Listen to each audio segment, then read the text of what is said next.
Σήμερα θέλω να πω μια μικρή ιστορία. Ήταν κάποτε ένας βασιλιάς, ο οποίος ήταν απόλυτα και τέλεια δίκαιος, αλλά ήταν και απόλυτα και τέλεια αγάπη. Αυτός ο βασιλιάς ανακάλυψε ότι κάποιος έκλεβε από τον βασιλικό θησαυρό. Έβγαλε λοιπόν μια ανακοίνωση και είπε ότι αν συλλάβουμε αυτόν που κλέβει από τον βασιλικό θησαυρό, θα τιμωρηθεί με 10 μαστιγώματα.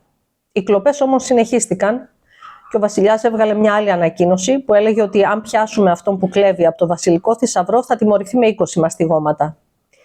Οι κλοπές συνεχίστηκαν, η ποινή αυξήθηκε σε 30 μαστιγώματα, οι κλοπές συνεχίστηκαν και η ποινή αυξήθηκε στα 40 μαστιγώματα που ισοδυναμεί με τη θανατική ποινή.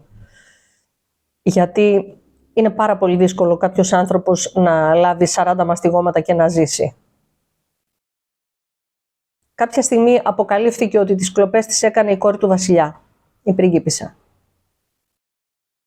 Ο βασιλιάς φυσικά δεν μπορούσε να κάνει πίσω, από το λόγο του έπρεπε να αποδοθεί δικαιοσύνη. Και έτσι η πριγκίπισσα ένα πρωινό ανέβηκε πάνω στο ικρίωμα, στην εξέδρα και ετοιμάστηκε να ξάπλωσε με την πλάτη την προς τα πάνω και περίμενε να τιμωρηθεί. Τη στιγμή όμως που ο βασανιστής σήκωσε το μαστίγιο, ο βασιλιάς φώναξε, περίμενε. Ανέβηκε πάνω στην εξέδρα ο βασιλιάς, ξάπλωσε πάνω από το κορίτσι του και πρόσφερε τη δική του πλάτη στο βασανιστή και του είπε χτύπα. Ο βασανιστής φυσικά δίστασε, αλλά ο βασιλιάς επέμενε χτύπα. Ο βασανιστής τον χτύπησε, απέδωσε όλη την τιμωρία και ο βασιλιάς πέθανε. Αυτό ακριβώς έχει κάνει ο Κύριος Ιησούς Χριστός για μας.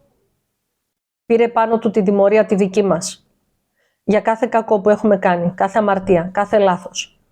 Πλήρωσε Αυτός για κάθε τι που έχουμε κάνει, ώστε να μπορούμε εμείς να έρθουμε μπροστά στον Θεό, καθαροί, αθώοι, να μπορούμε να συμφιλιωθούμε με τον Θεό. Αυτό έκανε ο Ιησούς Χριστός για μας.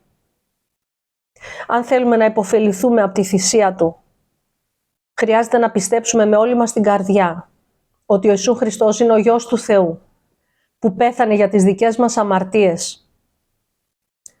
Σταυρώθηκε, τάφηκε και αναστήθηκε και τώρα ζει. Είναι ζωντανός και μεσιτεύει για μας. Του ζητάμε λοιπόν να έρθει στη ζωή μας, να έρθει στην καρδιά μας. Του ζητάμε να μας συγχωρήσει και να μας δώσει μια καινούρια καρδιά. Και αυτός το κάνει.